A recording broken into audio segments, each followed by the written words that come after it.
Hello everyone, I'm David and I'm a parent, a dad of a preteen daughter. I also work at the NSPCC as a senior education consultant. Today we're going to be having a chat with two other parents, Jess and Rebecca. Hello. Hi. And we're going to be talking about something that for some parents, carers or people that look after children, they might come up against: healthy relationships and consent. Now, it's one of the more difficult topics a parent or guardian might find themselves having to deal with, but it really needn't be. Which is why today I want to chat to Jess and Rebecca about some of the ways we can talk to our children about healthy relationships and consent, along with some stories, bits of advice, tips and support. So we're going to fly right in. I wanted to start by just sharing as a parent some of my own thoughts and feelings about healthy relationships and consent. So for me personally, as a dad of a daughter who's just started secondary school, healthy relationships and consent feels more relevant than ever, but also something that is more difficult and awkward to talk about than ever at this age. Now, part of me wants to buy a book, slide it under a bedroom door and run away and hope that that will take care of it. But it's also something that I do appreciate is something we do need to have conversations with. And it's really exciting to have Jess and Rebecca here to talk about this. So if we start off with you, Jess, do you have any experience of thinking about consent and how that might work with your family? Yeah. Thanks for that, David. So yeah, I'm Jess. I've got two children. I've got a 15-year-old boy and a 13-year-old daughter. And definitely, I found I don't know. I think however you kind of approach this, kind of it links to how you experienced it yourself as a child. And I remember being kind of taken off for a big talk, like the talk, and that's always kind of filled me with dread a little bit. So I've tried to undo that a little bit and just when things come up and they ask questions, even from a really early age, I've tried to always answer them and be honest so that it didn't build up to this big moment where we have this kind of birds and the bees chat. So yeah, that's how I've kind of gone around it so far. But yeah, it is interesting because there is, I mean, we all, we're all the same species. We're all humans. We all procreate, but we all have this kind of icky feeling, don't we, when we have to talk to our children about these issues? It's a really difficult one. So Rebecca, what's your experience of thinking about consent and health relationships with your family? So my little boy is 5, so actually kind of really young, and the other end of where your children are, I guess, in terms of having them thinking about those conversations around healthy relationships and consent. But similarly to what you were saying, Jess, I think that myself and my partner have always just tried to be normalizing conversations about your body and also about relationships.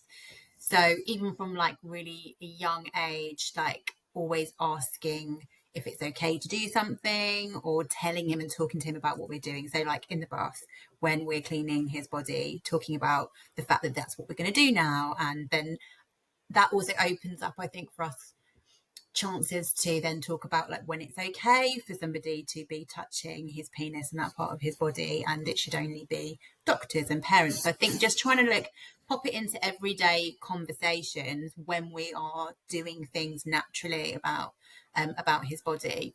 It's been a bit tricky, I think, since he started school, and thinking about kind of like how you navigate other children who and I guess also teachers and things as well, but like how to help him ask to consent, or ask other children to consent. And then we've also done other things, so about particularly around consent and family members who might want to hug or kiss your child. We just had Christmas, visiting lots of family members who just want to shower him with hugs and kisses, and actually not necessarily being something that he wants, or there being that expectation of come and give so and so a kiss, and helping him, or first of all, I guess, us giving the words of saying, actually, you don't have to if you don't want to, or do a high five, or would you like to say hello? Rebecca, about body language and kind of like non-verbal communication. And actually, it's not that whether it's a hug when you're 5 or a sexual relationship when you're 16. It's not just a no thank you or yes please. It is about being able to be intuitive and reading people's body language and facial expressions. And if you can do that at a younger age, then I think that's fantastic. Yeah, I think we can all relate to that feeling of having a talk with yourself, saying, I remember how awful it was when a great aunt would want to come and give me a big sloppy kiss, and they always smelt weird, and that was the last thing I wanted to do. And I think I always promised myself I'd never make my daughter do that. Yet I still do exactly what you just described and said, oh, go and give great Grandma a hug or a kiss or whatever. And I know I shouldn't be doing that, but it's kind of like that social construct thing that you just do, isn't it? You know, it's accepted, so you just get on with it. Rebecca, it's really interesting that you were talking about giving permission. Have you talked about how that might come about if it's not done verbally? I think we talk about body language. So I took that in that idea of when your friend isn't sort of looking like they want that hug. And I think that's a lot trickier. I think it's trickier for everybody, not just like really little kids like my son who's 5.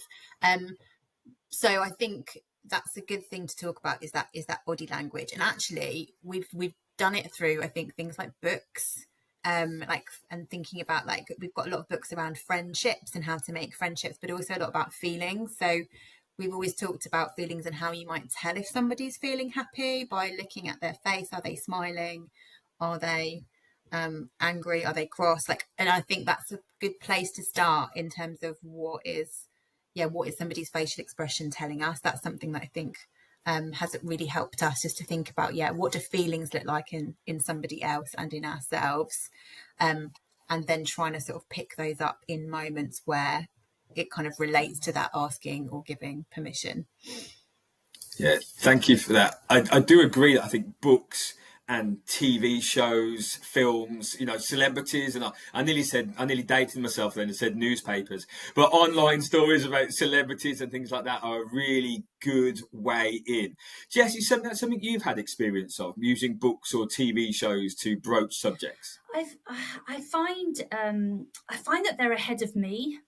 I find that they, I was, for example, with my son, he was saying how he couldn't go out with his friend because he'd been grounded because he'd been looking at pornography, and talking about choosing your moments. It seemed like a good moment, and I just said to him, that's not really what sex looks like. If you ever look at porn, that's not the reality. And I think they see, I mean, I remember I was chatting to my friend yesterday actually about, she said she was at her grandma's house and she found the joy of sex in her bedroom. It's like very 70s drawn out, and how kind of, simple that was, but effective in that it just showed you what the diagrams were there, you knew what you were looking at. And now I feel like they are so, I can't keep up. And that scares me a little bit, because they're looking at things that I haven't seen. Yeah, I feel that I know a lot about Taylor Swift relationships at the moment. That's what my daughter talks about a lot. But so, Rebecca, then, do you feel like as a parent you have the advice or guidance to talk about health, relationships, and consent? Is it just something that you know, or do you go to a certain place to find out about it? How do you approach it? So I think working with young people, which I have done for years, and thinking about healthy relationships really helps in terms of that experience professionally. However, when you become a parent, no matter like what your professional experience might be, like, you realise it's really not as easy as it seems when you're just working in that professional capacity, if that makes sense. Like, I think your own thoughts and feelings, and being a parent and it being your own child, and your feelings therefore are then very different. But I think that there are lots of good sources of information to help, I guess, children thinking about consent. And a good place is also what is school doing, and like how is school talking to children about that, or even your nursery setting, just thinking about like really early years. So Pantosaurus is something that we did in our house before he went to school, and I know it's something that they do there, to the point where you mention it to my son and he's like, all right, yeah, get it. stop singing that to me now. We've got a lot of stuff around friendship as being that first initial thing about healthy relationships and what a good friendship should look and feel like. So I do think that there is a lot of good information at accessible at our fingertips. It's just about how we go out there and find it. So yeah, I think trying to go out there and find stuff, obviously Pants is great, and the NSPCC obviously has a lot of good resources around there, but there are other things I think out there online and in books and stuff that you can look at. And I think you mentioned there as well, David, about like television and those types of things. And there are some really specific things out there, like sex education is a really good one, which I watched recently for maybe a lot older young people, in terms of kind of what their experiences are, and also what it's, some of the struggles that they might have as young people. But actually also just finding, I think, even any TV show that's got two people in it, you can have a conversation with your kid about, what do you think about that relationship? What do you think about how they're talking to them or what they're saying? I mean, watch EastEnders. There's a good chance to talk about unhealthy relationships in every single episode of EastEnders. But Love Island, that's also a good one. There's so much really scary stuff in Love Island that happens, a lot of toxic behaviour, a lot of gaslighting, like really good opportunity to then talk about what do you think about that? That's really great. Thank you for that. Yes, Rebecca talked about thinking about what schools are doing. How much do your children are secondary school age, how much do they talk about at home, things that are happening at school? And are you aware of what they're being taught at school? I am not aware what they've been taught at school. I know that they have sessions where they talk about sex and health, and that those sessions happen. They are not forthcoming in telling me, because I think they're embarrassed, which is understandable. Which is why I was thinking about what you were saying, Rebecca, about the questions. I think the way that I gain information from them is to ask them questions, and the more open questions the better, because the more that they can just blurt it out and talk, and and you're in a position where you can actually just listen. What reading and listening to podcasts and learning about consent from all different areas, I think, is really important, because there'll be nuggets that you can grab. And just being really in a family that is open, where they feel like they can ask questions, is so important. So yes, school plays a role, but I think family and home life plays an even bigger one. That's where they're going to be able to get be comfortable enough to ask and explore, because teachers, it's tricky, isn't it? I think a lot of schools now do publish the things that they're covering in PSHE regarding healthy relationships. So that sometimes is a really good source of advice and guidance. And quite often school websites will have resources on there that you can go and look at. And also Childline is an excellent resource to have a look at for young people and adults, just to see sometimes the type of language that you're using. That's being used by young people and also professionals and those sorts of things as well. And I like what you said, Jess. I think it's about being really open to talk about anything that's related to relationships, so that your children feel that they can ask the questions, that you're that safe space, that you're going to give them a factual response, and you're not going to kind of judge them. If you're going to sit down and have a conversation, I think you have to wait for them to bring it to you. And when they're ready, because you can imagine it over the dinner table, can't you? Being like, right, today we're going to talk about if you would just refer to the agenda, please. We're now on point 3, that sort of thing. Yeah. Today is now about talking about sex and condoms. So I don't think that is gonna run. But I guess if you've been able to have sort of conversations from an earlier age, then maybe those things are a bit easier. But I don't know. Watch this space. We'll see. 10 years from now, be coming back going, I don't know.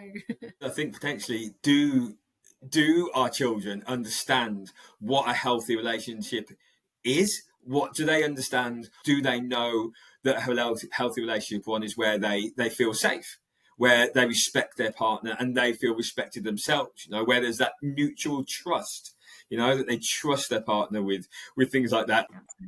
I think it's really important that we talk to our young people about what is a healthy relationship, not just what's an unhealthy relationship. And whilst that's really important to be able to spot things like manipulation and blackmail and gaslighting and the different types of abuse that might appear in an unhealthy relationship, I think making sure that they know what they do want from a relationship and what feels and looks healthy for them, so that it's not just a focus on kind of all the negative stuff. That's really important. Yeah, My daughter hasn't shown yet any signs of wanting a relationship with anybody, a romantic or sexual relationship with anybody at the moment. But she does comment on friends, and she will say, "Oh, so and so did a nice thing for somebody," or she'll say, "Oh, so and so did this. I don't think that's okay, is it?" And then that's a really nice basis for us to have a conversation. Generally, these conversations happen in the car. So if we're going to netball practice or driving somewhere, because I think we're not looking at each other, I think that's really helpful. There isn't that need for eye contact. We'll have conversations about her friends and their relationships, and she'll say things and I'll go, "Yeah, that's really great that you recognise that as being a good thing," or "No, that's not a great thing," So I think it's really important that they are aware of the features of a healthy relationship. Yes, definitely. It's interesting you brought up the car, because I completely agree. And also with teens, I found, if anyone wants to take this away and maybe try it out, the moment they get in from school, they are starving. There's like a 20-minute window that if you can put yourself at the kitchen table, where anywhere near the fridge, 20 minutes when they get in from school, that's your prime time. Yeah, you can catch them. That's a great tip. I love that. That's amazing. That's an amazing tip. I just want to say a really quick thank you to Jess and Rebecca for joining us today. If you're looking for advice, support or guidance you can trust, you can visit nspcc.org.uk/parenting. That's all for now. Bye-bye.